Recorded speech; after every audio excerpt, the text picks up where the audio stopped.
pick up the turtle from US 41 and put it in the back of the truck and take it to Mayaca State Park. And today, that's an 8-lane highway. So things change over time, and it is very difficult to face those changes sometimes. But this is not irresponsible growth. This growth is fully compliant with the way the city has outlined the growth should occur in this area. This is responsible growth. External compatibility, and I heard someone say that it's just not externally compatible, but it is. And I described that in my original presentation, that when you're separating non-residential uses from residential, we have that larger treed buffer. That is certainly making the two uses compatible. A cemetery, by the way, is one of the greatest neighbors that you'll ever have. They're quiet, it's usually beautifully landscaped, and there's little traffic. So there are no external compatibility issues here. The sinkhole, we heard that someone say that there may be a sinkhole on the property. And you know what?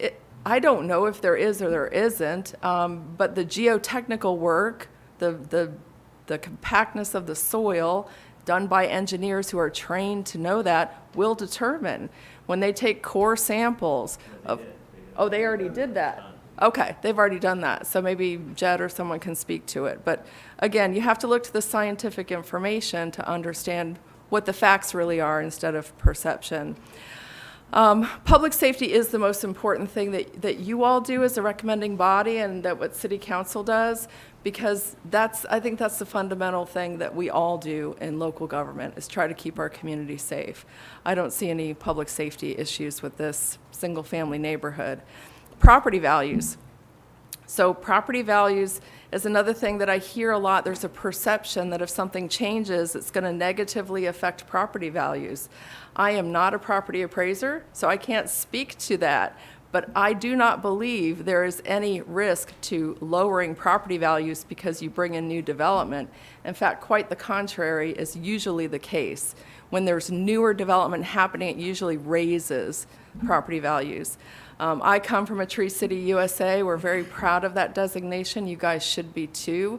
When you're talking about a community that's going to have over 600 trees, there just aren't subdivisions that have that many trees. That is an unusually high number of trees, and it will be beautiful because they won't just be planted trees. They're going to be historic trees. The healthiest ones are going to be kept and retained along the perimeter and in the rear yards.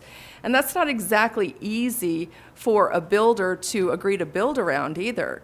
You know, let me tell you, builders a lot of times like when you just clear the land and so you can rebuild. It's easier that way. But you have a builder who's committed to working around those sensitive issues. And this team is committed to that. So I think that that's really special. It will not negatively affect your Tree City USA standing. We've had just a minute to go over the 2-page letter. I think a lot of the same concerns are listed in there. Density, again, I told you and we discussed that the density proposed is almost half of what your city code prescribes for this area. The impact to infrastructure will not be negative in any way without this developer being responsible for improving whatever is negatively impacted. Those are the laws. Rentals. I live in a subdivision myself where when we wrote the HOA rules, we put in restrictions to prohibit rentals. And what we did was we said, if you're going to buy in this development, you have to live in your home for 2 years. You can't just buy it as an investor and start renting it. So there are all sorts of things that people do to create the community that you want. And I'm sure Jed is open to those ideas as well. Local builders, you know, we all like to support local people. It doesn't always happen, but I will tell you, anytime you deal with someone that is not local to your city, they are using your local people. They just are. It doesn't matter where their corporate office is. They're not flying people in. They're using your local people to build this community, and that's what will happen here. Did I forget anything that was raised, Mike? I think the only thing was the gopher tortoises, and we did also have an environmental study done, and that was part of the package that was reviewed. But the gopher tortoises are along the north property line under the Clay Electric power lines, And to date, none of those will be relocated based on the site plan that we've got. So just to clear that up. The, no, I already talked about the sinkhole, but again, we included the geotechnical report that had the summary of the findings with an additional site visit, drilling that confirmed that the sinkhole was not active and was plugged. So I don't think there's any issues with that. I don't think there was anything else on that that was, a lot of that was, there was a draft copy of the homeowners association documents that was very draft that was submitted, I think, to the city just to show that there was going to be documents in place. That is in the middle of being worked with Jed's attorney. So a lot of the comments from the crowd, the 2 pages, were line by line picking out items in there that were of concern. I didn't see any in there that caused any concern on my part. Again, the lift station is on the north side, and it doesn't abut anyone's property. There's a Clay Electric. The station is subterranean. Yes. It's a 20-foot deep, basically a big manhole with a pump in the bottom. So it abuts the Clay Electric. And then there's also a right-of-way easement there before you get to the adjacent property to the north. So again, it shouldn't cause a problem. It also, Clay County Utility Authority has standards for, quite large standards, to put a fence around that and landscaping and buffering. So I think it's about 60 feet by 60 feet that they want for a 10-foot manhole. So it's quite large, quite extensive to keep it. Even for the neighborhood, there's going to be a house right next to it. So it's not going to bother the adjoining property to the north especially, but it's, it'll be taken care of. I know we'll get into discussion, but that becomes their property then, doesn't it? Yes, sir. Once you build it to CCUA specs? Yes, sir. Just like the roadway, you build it to our specs, it's gonna become ours. correct? Yes, sir. Yeah, so the water and sewer will build it, pay the expense, which is quite expensive. A lift station is about $250,000 just for the pump station. But once it's built, they accept it, we certify it, and it's turned over to them for operation and maintenance. Do you have any, just on the same? No, Okay. there was a question of the visibility and the odor and those type things. I'm like, it's subterranean. Right. I've built literally 1,000 of them, and they're invisible when we're Right. done. I think that concludes our presentation. Thank you for your time. We respectfully ask for your approval recommendation as we go forward. Thank you. Thank you, ma'am. All right, Madam Manager? Mr. Chairman, Yes, ma'am. at this time, if there's any questions, conversations, or discussions from the board to staff, or any staff comments or conversations, now would be the appropriate time regarding the planned unit development. I have one issue. Mr. Commando, I remember a conversation I had with Mr. Cornegay about this issue. And for disclosure purposes, I went to high school with Mike here, Mike Bell. But we haven't spoken or seen each other for 4 years. So, anyway, so, full disclosure. Gentlemen, do you have any comments, anything you want to talk about? Well, I know when you graduated, so I know you can't remember that far back. So if y'all discussed it that many years ago, I'm not worried about it. You wanted to take this one by one, you said, City Manager, as far as PUD, the variances, et cetera? As far as conversations or discussion, and then we'll go through each item individually, and then we'll go back and the board can vote on each item once discussion's had by all three. Can I ask one clarification too? On the burn variance, Jed does have a little bit of a presentation or one sheet on that.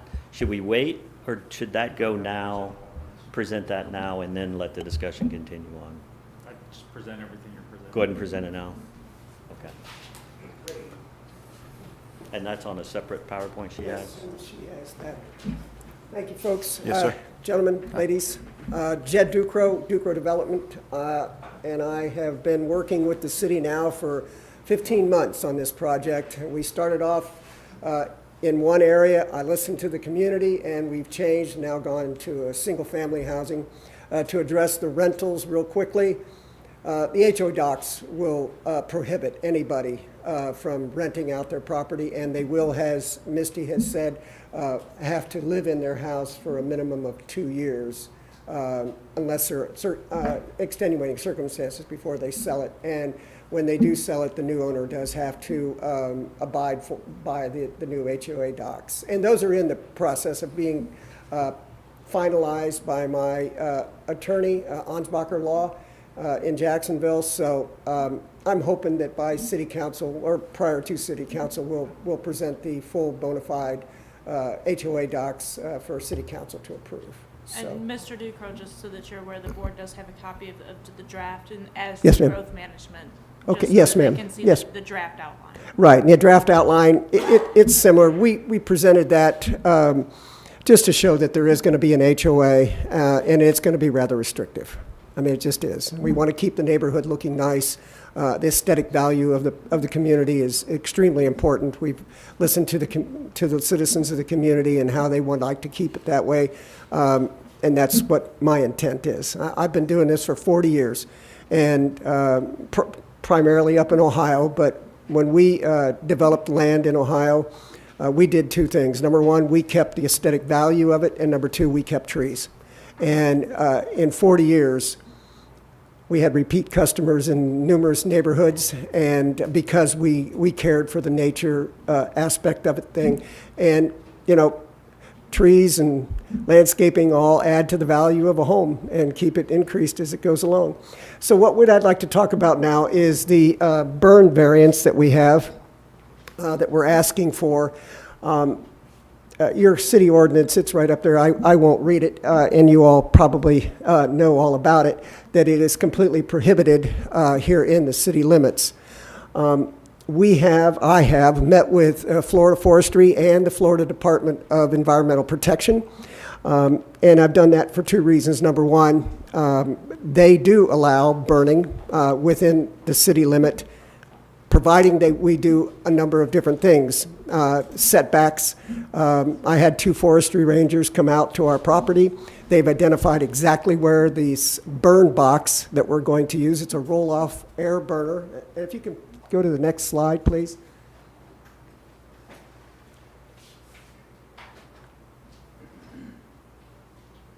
Next slide, please.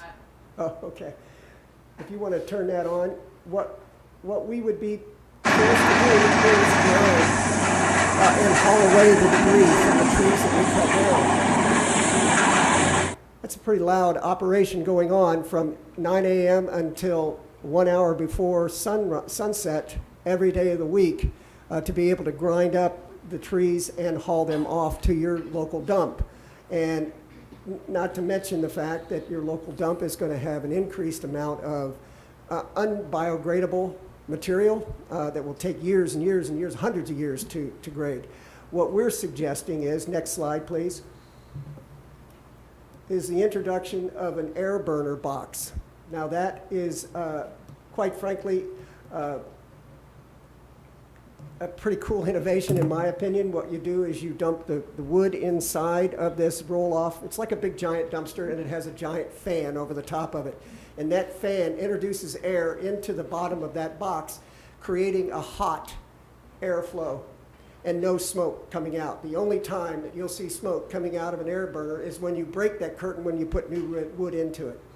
And then afterwards, we will take that biochar and we will introduce it back into the soil as an increase for nutrients on our property. Next slide, please.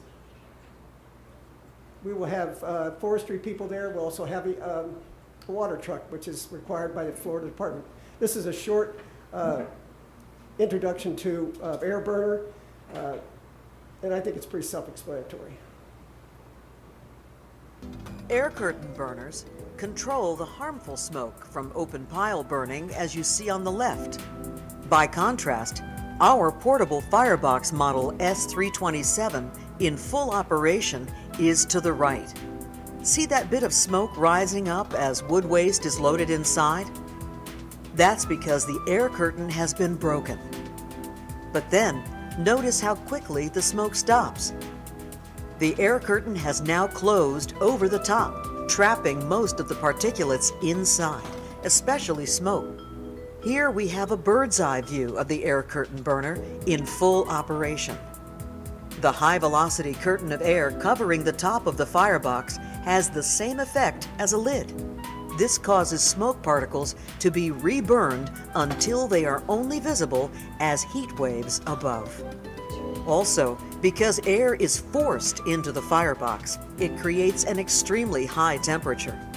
This results in much faster and cleaner wood waste elimination than open burning, and that helps protect our environment and save money.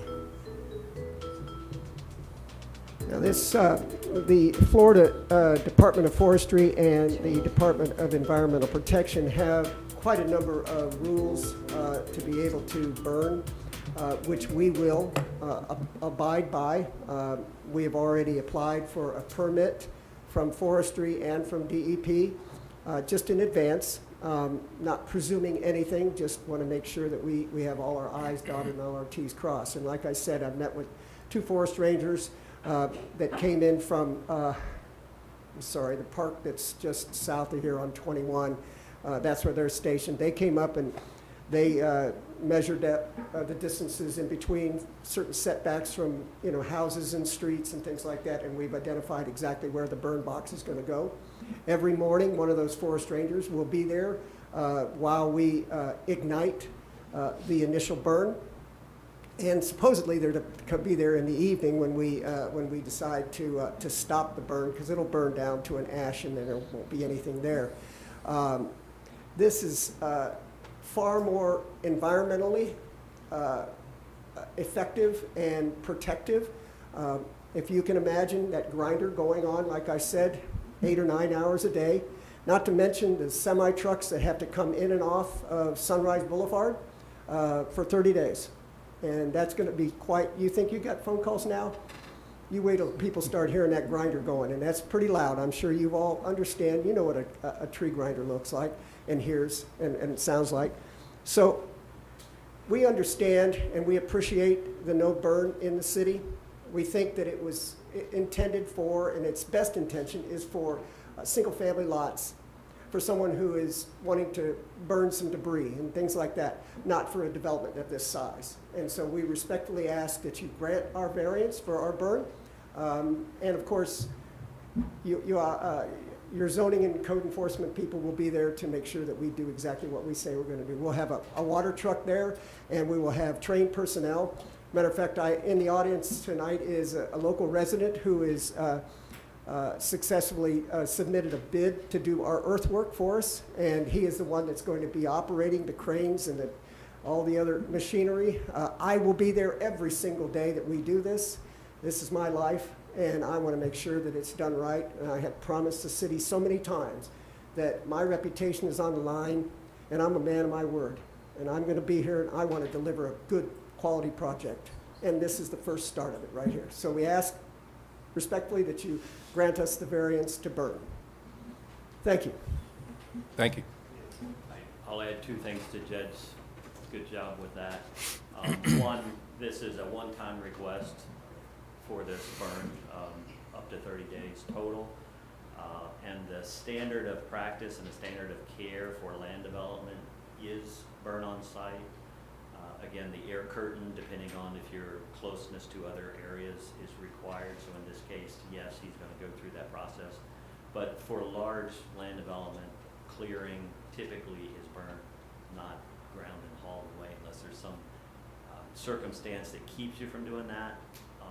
Again, it's in the code that way. And I think Jed said it's probably written for a single family, and it says yard, really says garbage. You can't burn garbage within the city. So again, it's a standard practice, one-time request. Thank you, sir. Mr. Harvin, do you want to continue what you were saying? Well, I guess we'll discuss as we go along. I have some comments about the burning. Okay. But I didn't know if we wanted to jump back and jump on the PUDs first. Or what. Well, we can talk about the plan, the PUD first, take it incrementally or as they come up, and then vote on each and every proposal. So, to go ahead, if you want to start on the plan unit development on A, and talk about what you think. A couple of questions for the developer and a couple of questions for city staff. Comment was made about, y'all could put in 83 units if you, as it's currently zoned. Obviously, to me, 55 units is beyond a stretch now for that piece of property, but regardless, 83 would be way out of line. Yes, sir. But why bring it to a PUD? Why not save yourself a lot of hassle and just go straight residential? Not 83, but you had made a comment, we could, Well, as it's currently zoned now, we could go straight residential. Yes, sir. Why not? Yes, sir. And we actually, I decided to do it on recommendation of city staff. Okay. Fair enough. Oh, Yeah, yes. And one answer to that. That's the correct answer as well. But when we look at it, we did our pre-app, we came here, we had the number one question on our agenda for our pre-app with staff was a PUD or a variance for a lot depth. That's the only thing we were asking for was a lot depth from 135 to 110. And the approach to go through a PUD was what made sense. They didn't think the board would approve a variance from 135 to 110. And it sounded like it was maybe a simple approach to go to PUD, but it hasn't turned out to be so simple. So that's why we're here. Gotcha, Thank you.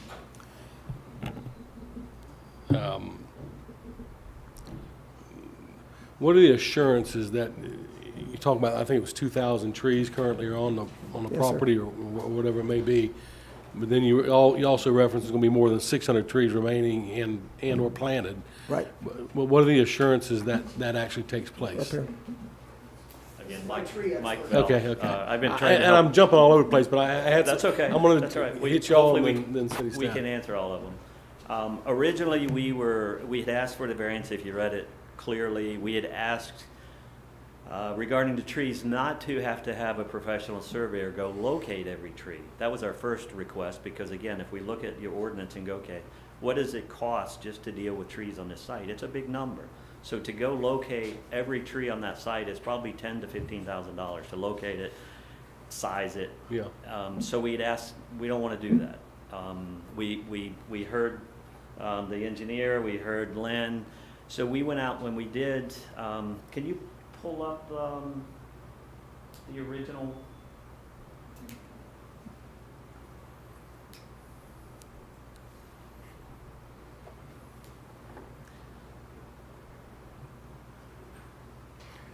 And just click through to the color one that's got the site plan with the tree management plan. Around, I think it's slide 13 or 14, 15, something like that.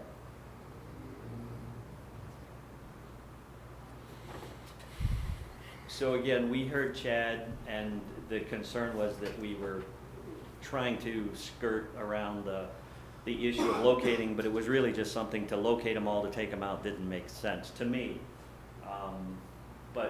So what we've done since that original application is, Keep going. This is what happened. There it is. there it is. So we have went and had the surveyor, Judge paid the surveyor to go out and do a limited tree survey, which includes everything that has color to it, except for the lot pads and the roadways. So we have a tree survey of those areas is how we estimated the count for the overall site. And then we have a count for what would be saved.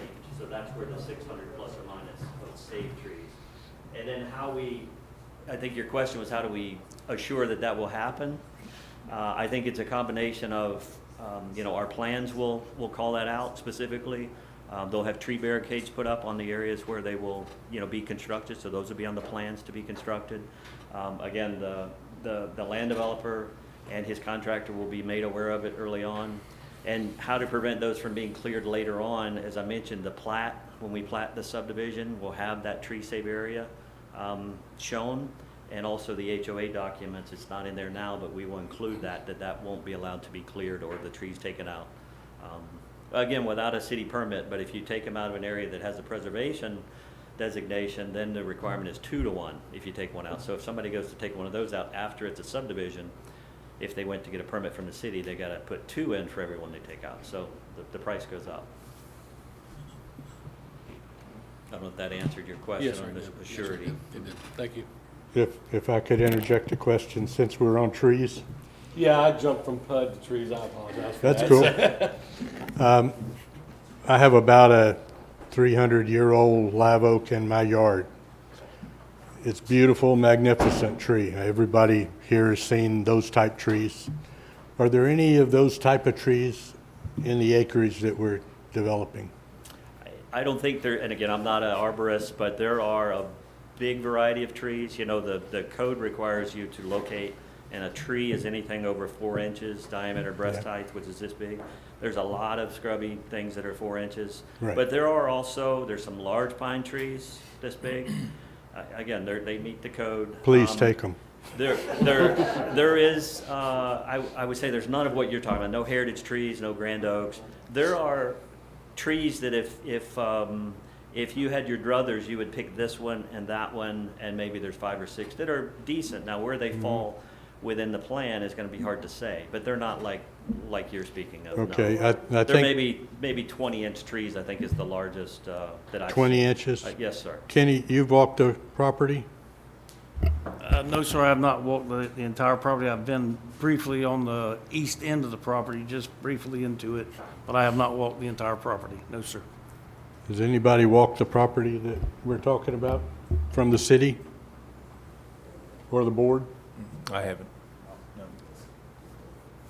Okay. But there are no big ones on there. Well, big is. No, not that big. No. Come on up to the, I'm the contractor that Jed mentioned, this local. I live local in Keystone. I actually met him through Mike Bell, who reached out to me. We kind of connected, and I've actually been out there and walked the property. So I'm a local. I own Johnson Land Management. As you can tell, I'm a local. I'm the only one in here with a ball cap. I know you want a ball cap on, but My mother taught me not to wear a hat in the house, so. well, you don't want to see my hair. Yeah. But anyways, we walked the property, and a majority of the trees that are on this property are actually, there are a few clusters of young live oaks. A majority of them are actually water oaks and pine trees. Okay.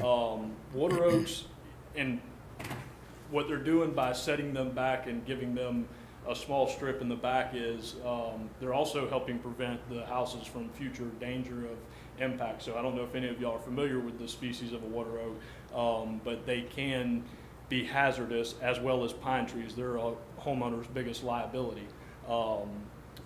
But as far as walking the property, probably none of these trees on the property I would estimate are probably over 50 to 60 years old. I mean, they're smaller oak trees. There's nothing that would say, hey, we want to make a big centerpiece out of this. Okay.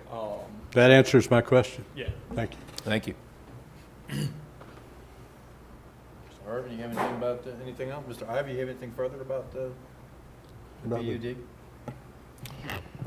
Well, I've got a lot of questions. I'm not sure I'm going to ask them all.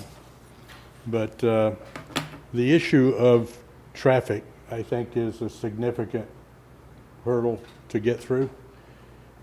And that road is broken right now, that intersection.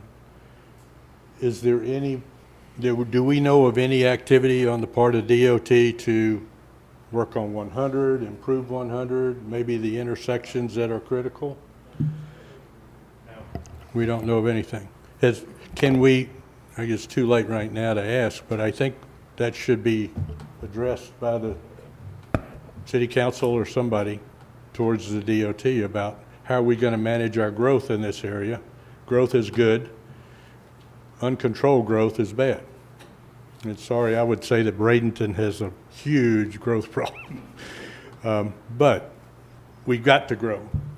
I think everybody would say we need to grow. So If I may, FDOT does have a traffic plan.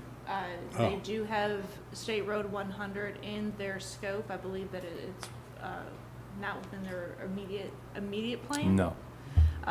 However, it's on their assessment as everything is an FDOT, so they are aware that there is a problem. However, this end I don't believe is going to be. Yeah, I was going to say that I have contacted the Lake City supervisor and asked him to do a traffic study on Sunrise and 100 to see very good. what that's going to do here. So is Sunrise part of the DOT's responsibility also, or does that fall into the city, or what? Who has the responsibility on that? Kenny, can you answer that? Yes, sir. Part of Sunrise is, it's a county road. The city's on both sides up to where the power line is. From there to 100 is county maintained.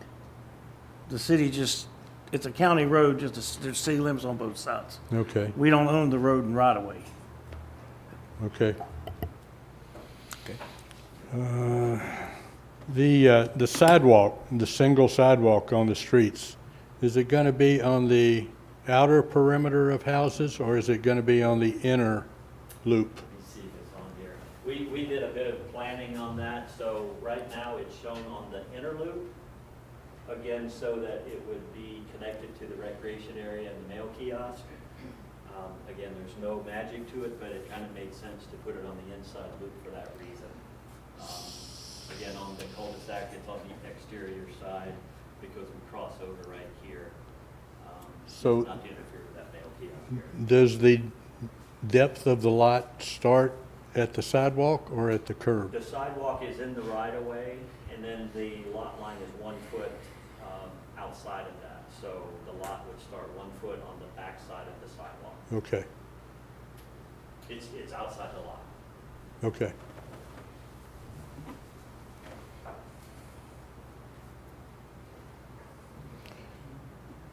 And the city has documentation of that sinkhole study that was conducted? It's in our packet. It's in the packet? It is in the packet. Okay. So I just want to address something because there's been a little bit of conflicting evidence presented. So in the engineering report, signed and sealed by Mr. Jared Pitts, section 5.0, second paragraph, an existing sinkhole is located within the southeast portion of the property. The sinkhole has approximate dimensions of 56 feet by 30 feet wide by 6 to 10 feet deep. A review of the Florida Geological Survey subsidence incident reports map was conducted to determine if reported sinkholes are present nearby or within the area of the subject site. The closest reported sinkhole incident was approximately 2.5 miles northeast of the site. There are a total of 4 sinkholes within a 2-mile radius of the site recorded by FGS since the database was created. So that paragraph starts by saying an existing sinkhole is located within the southeast portion of the property. Is that the one that was supposedly filled and capped and whatever? Yeah, there's an addended report, and I don't know if it's at the rear of that, or was it? No, it's to a the separate report altogether, I Okay. do believe, but Chad, you got that second report. Yeah, there's a second one, because after We have to. we got that report, we had the same concerns, the builder had the same concerns. They remobilized, went out and did additional borings and summarized that it was not active and that it was capped. So if you don't have that, we'll get it to you again, but it was an update. I guess,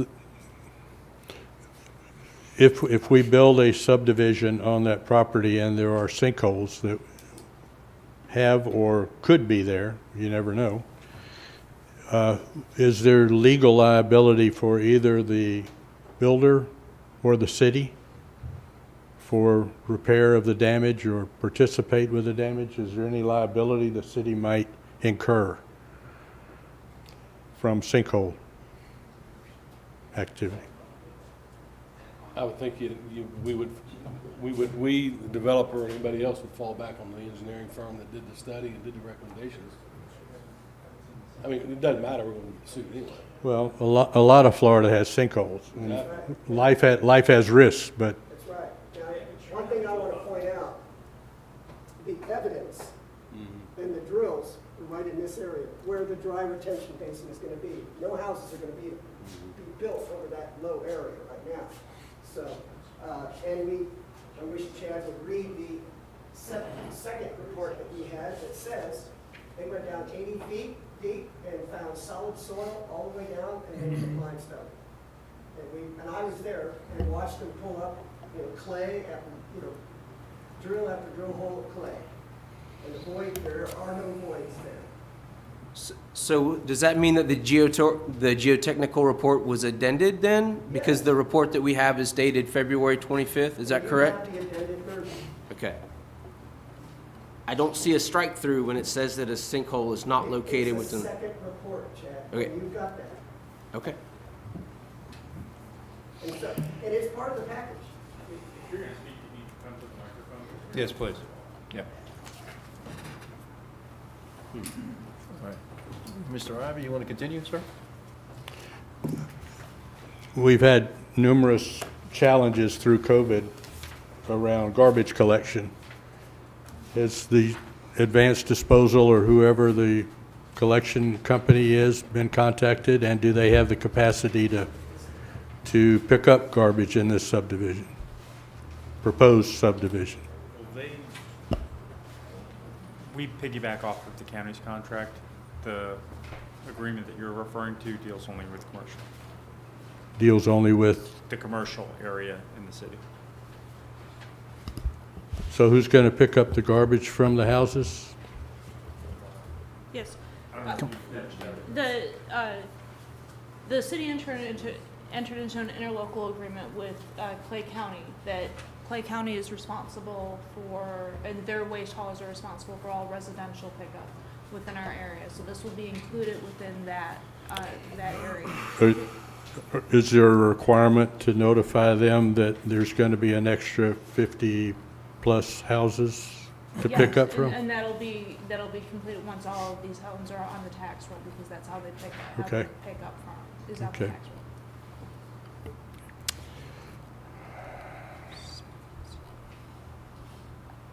How much are the, and this is obviously a little ahead of the curve, but how much are the HOA fees that you're anticipating? You can give a range if you choose. Yes, sir. We're trying to keep it under $700 a year.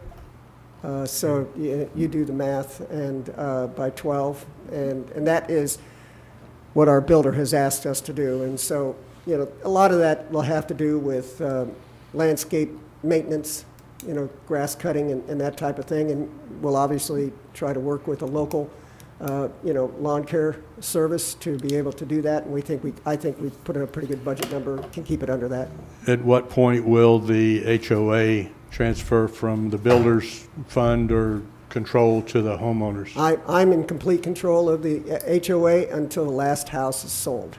Now, Until- there will be homeowners as a part of the board of directors and membership, but the developer has complete autonomy and complete control.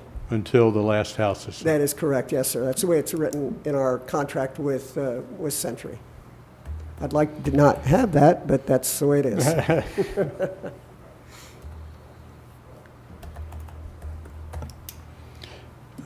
Approximately, what price range are your homes going to be? That's probably in the report, but I'll let Tim. Okay. Over the last 10 months, we've experienced a 38% increase in our direct material costs and similar increases in labor. As you know, right now, the current inflation rate in our country is set about 8.5%.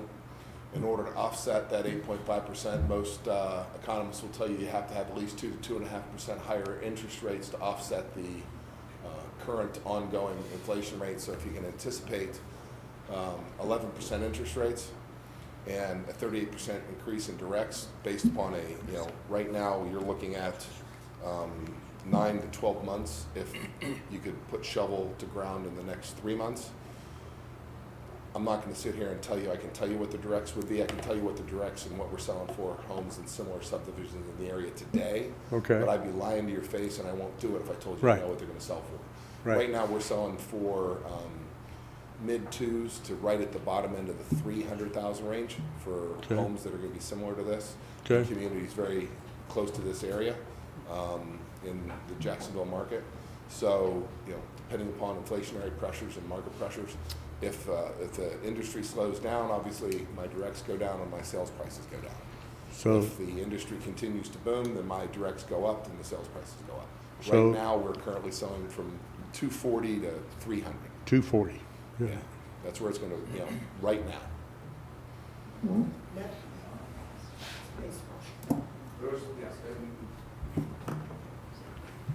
Thank you. I think that covers all my burrs. All right, thank you, sir. What was that price 15 months ago when you started? What was that price 15 months ago when you first started that? Or did you have that price? For a home, Right now, no, I know what we're selling for right now. Well, 15 months ago when this you know, whole thing. 15 months ago, when I first approached, I wanted to do a manufactured housing community, so it was completely, off. But I have always said that it's going to be somewhere between 230 and 260, 270, but then you add the increase in the hard costs, that brings it up to the price tag that we're at right now. Gotcha. That, and just to put it on record, that price does include granite countertops, stainless. Yes, please. I'm usually loud enough. Okay. That price does include granite countertops, stainless steel appliances, white shaker cabinetry, so very stylish type finishes. Upgraded. So a lot of people will charge extra for that. That's our baseline. So that's what that price point means. Thank you. Anybody? Mr. Bennett, do you have anything you want to add? No? Okay. I guess it's the chairman's turn here. Yeah, I'll have to go again after you go. Okay. I've been living in this town for 45 years, so I have a vested interest. I'm a former city councilman. I've been on the planning and zoning 3 or 4 times, so I have experience in that. I have 2 major issues. I've seen the growth management meeting, so most of the technical questions, Mr. Ducro did an outstanding job of answering, and everybody's answered some questions for me. I have 2 issues that I have a problem with. One, 55 homes crammed into 14 acres. I just can't see that. Now, I'm not against development because, everybody has a right to paradise and has a right to have a home. As far as I'm concerned, not for somebody to pay for it, but for the ability to buy one. And I think 55 homes in 14 acres is too much. Maybe 30, 32, 27, somewhere in that area. And the other thing is the homeowners association. I would want, in my world, I would want the HOA to end when the last house is sold, so that the city can take over the enforcement of that. Because we don't want another high ridge over there, and we don't want another big tree oak lakes over there. And so those are my concerns, my 2 major concerns. But yes, ma'am, go ahead. Thank you for that input. So when let me explain the homeowners association. So the property owner is responsible for the property and all improvements on it until the last house is sold, and then that power shifts to the homeowners, not to the city. The city's not responsible. Okay. Okay? Yes, ma'am. And then as far as the density, the number of homes, remember that we've designed something in accordance with the city's own codes and comp plan. What you have told the city and everyone here to do is what we have done. And it's actually at about half of the density that's allowed by the current zoning. So it may feel like a lot because maybe it's different from what you're used to. It's not a lot of density, in my opinion, but I know density is very subjective. Everybody feels differently about it. It is a project that supports this type of density. Thank you. Thank you, ma'am. Well, that's all I had. My concerns, like I said, I've watched the growth management meeting, and I had a lot of questions answered there. And I want to thank the growth management committee for doing a great job and asking some of the questions that I have. Yes, sir, come on up. I want to do simple math with the city. Yes, sir. And one of our main missions is to try to build affordable homes, okay? If we take basic math and you run the idea of your directs and land costs on a home between 26 and 30% of the base value of a home, and you reduce that property from 55 units to 35 units, you've now increased your lot cost by 40+%, because you still have to put the same amount of pipe in the ground, same amount of streets, same lift station. So if you run that math, you just turned the $240,000 to $300,000 home. If you run that equation, you're looking at anywhere from $350,000 to $425,000, and you just reduce the opportunity for a lot of people that might want to live here. And that math is something I want to make sure everybody considers. That density has a very, very direct effect on the affordability of the homes. Thank you. Well, that's all I had on the PUD. Does anybody have, and we'll go down to the variance requesting relief. Yeah, more on PUD. What was growth management's, did they give a thumbs up to this or thumbs down, or was there anything along those lines that? Okay, what was there? What was it? No, you shouldn't consider that as part of quasi judicial review. You're supposed to consider the evidence that's in the application and what's presented in public hearing and the testimony, not. What's the city manager's recommendation? What's Public Works' recommendation? What's the city engineer's recommendation? Well, you can I get what you're saying there, and I'll back off that for sure.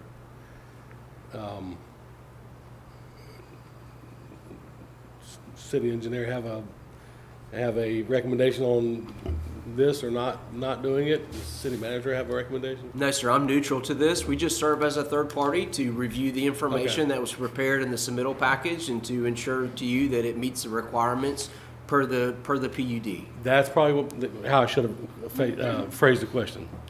Is everything they provided satisfied the city engineer when it comes to what we need? Per the requirements of the PUD and what's been requested, the applicant team has submitted all the necessary information for your consideration. Anybody have any comment on the variance requesting relief from the environmental preservation issue that we talked about that they explained to us? Mr. Ivy, you have any questions? I don't think so. Okay. Mr. Harmon, you have any further questions? Yeah, I wouldn't finish talking about PUD, actually. Oh, okay, well, go ahead, sir. What's the city manager's recommendation on this?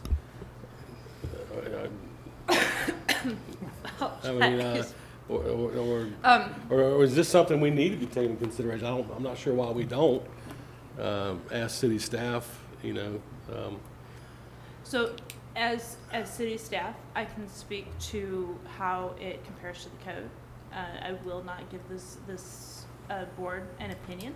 That's Okay. not my job. That's why council has appointed you fine folks. Sure. But I will say to speak to the conversation of a PUD versus the single-family residential neighborhood, the code does not allow for a variance to be granted on something that is caused by the applicant as opposed to the land. And so there is a way of manipulating such lot lines so that they do meet the minimum depth requirement, and that's why the applicant going along this with the request for the 110 versus the 135. And then there was other, at the time that we had this application, had the pre-application meeting, there was a little bit of a different neighborhood or a different development that was being proposed. It was mobile homes with a retirement. And so with all that being said, there was different uses that were being proposed. However, I can tell you that, outside of the lot lines, the application meets code, and that's, is it what the city needs? So really, the biggest thing we're voting on as far as the PUD is if we're going to allow the shorter depth and lot lines, really is all we're asking. Well, no, you still have to make findings as to whether or not the application is consistent with the comprehensive plan, and things as far as the criteria for the rezoning. The application to amend to a PUD or a planned unit development is a rezoning application, so you evaluate the criteria through that lens.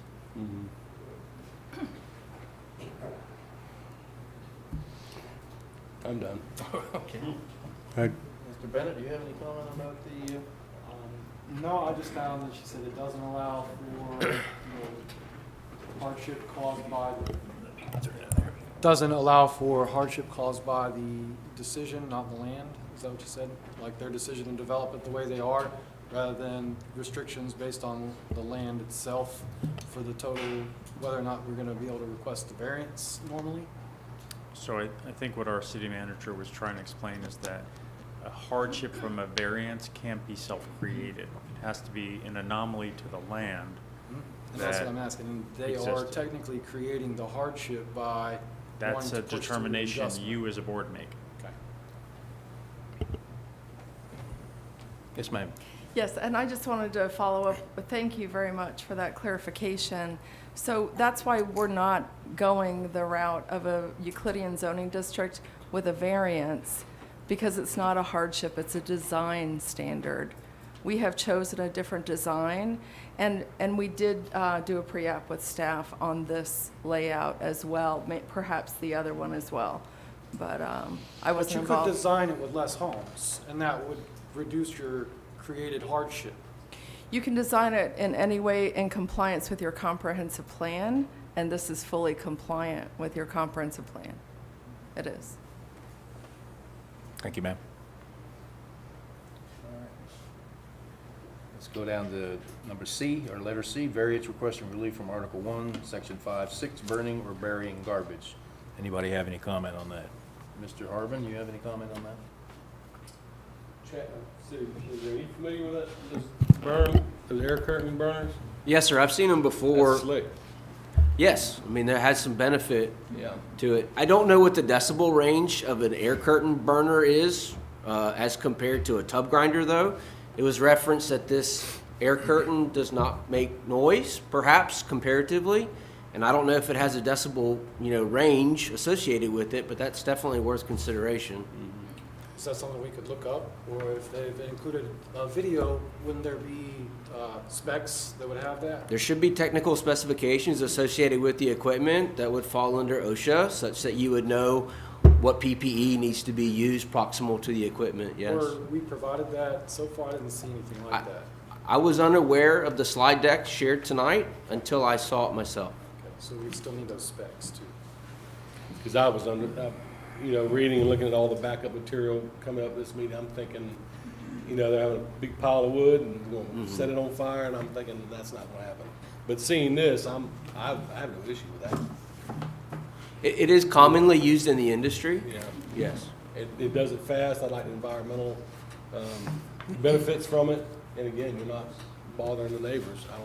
Doesn't appear to be bothering neighbors. It was also mentioned that a crane would be used during site prep at some point, so I was unclear as to whether or not the crane made noise too. I think he was referring to a track over. Okay. For loading. I know. I heard a crane, I'm Yeah, sorry. yeah, and he did say crane, there's no doubt, but the typical operation will be a track hoe and a thumb, which would be typical for digging the pipe and moving mass earthwork.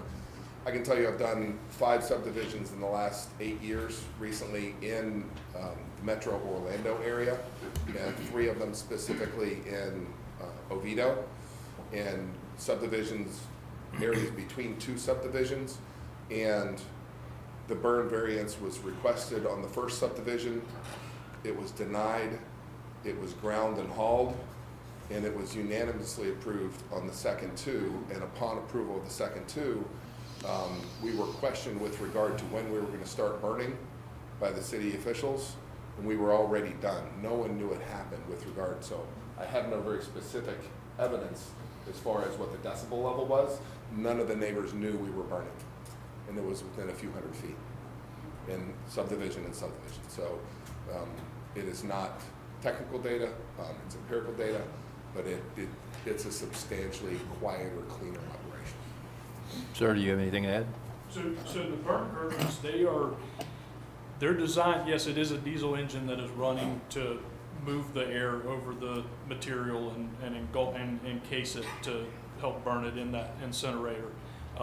They are not any louder than the track hoe or the dozer or anything like that that's going to be running and doing the actual physical work. You'll actually hear the beepers on the machines will probably be louder than that air curtain, just because that's what they're made to do, is so the whole job site can hear them. So, but versus a tub grinder, you have the tub grinder that's going to be running, and it is actually making a shearing, grinding sound, grinding the wood. So if you can imagine just trying to beat these large trees into nothing but pole. So that's going to have a motor running as well, plus the grinding sound of it. So these are a lot quieter. They're probably like the 40 to 50 decibel range, which is not going to be, you're not going to be able to hear that air curtain per se burning over top of the track hoe that's actually filling it, if that makes sense. Thank you. Yes, sir. Mr. Ivy? I have a question about the number of hurdles you've been through. I'm sure there's been many, but looking forward, are the, if the council approves the PUD and the variances, let's assume that happens, does that mean the project is approved fully, or is there another level of authority by the city council, for example? Where does it go from us? Yeah, where does the buck go? Do Well, I we mean, get this to is- see again after the fact, because some of the, like with the trees specifically, it says potential tree areas are approximate, so, you know, most things that are approximate are probably going to change. Would there be a new submission after that for reapproval? No, from what I understand, based on, well, regardless, we're already on the June 6th City Council agenda. Your positive vote will obviously weigh heavily on them.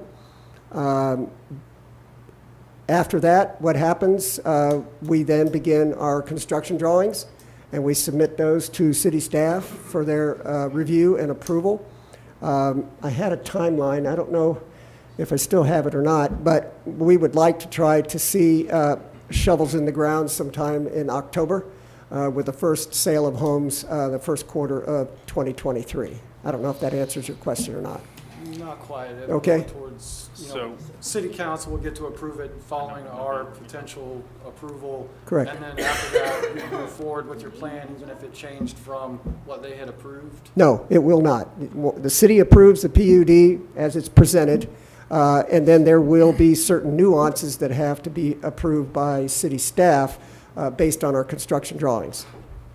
Thank you, sir. What you're looking at tonight is zoning. You're looking at setbacks, you're looking at density.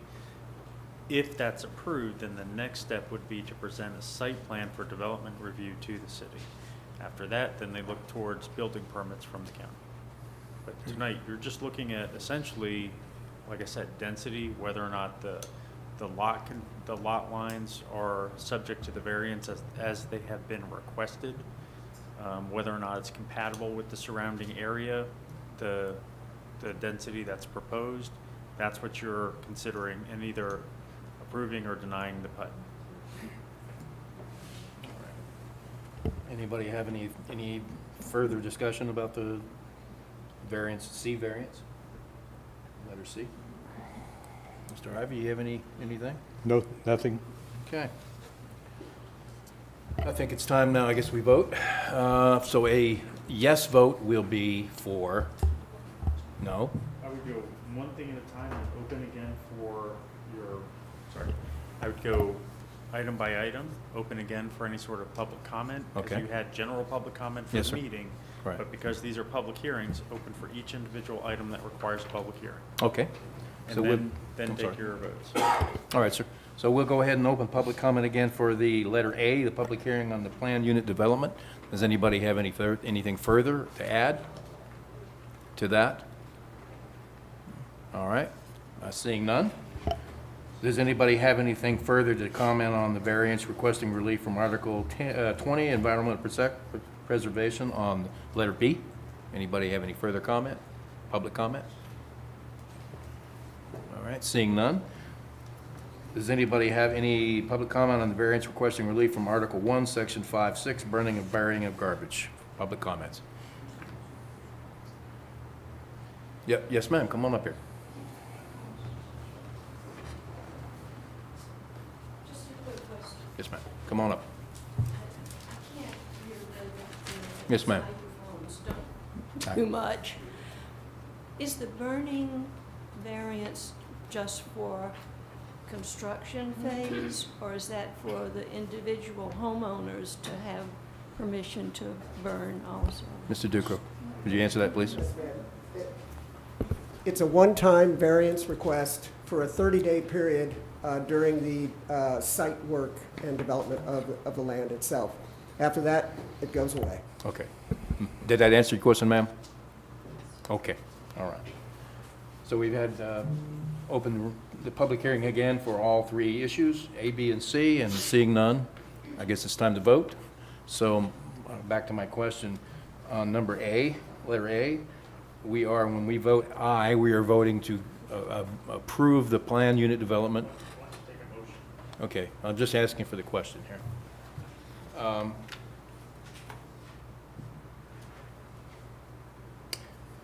All right, so let's go ahead and have a motion to approve the plan unit development. Do I hear a motion? So motioned. Do I have a second? Second. All right, so an aye would be approving the development, the plan unit development then. Okay. All those in favor say aye. Aye. All those who oppose? No? Motion passes 3-1. All right. Letter B, variance requesting relief from Article 20, Environmental Preservation. Do I have a motion to approve? Letter B. I make that motion.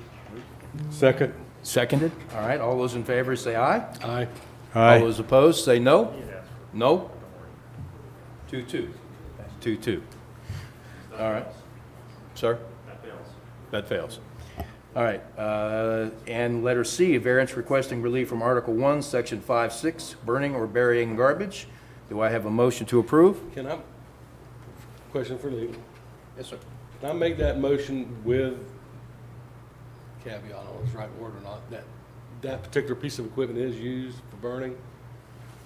Is that proper? You can. I just have something to consider at least.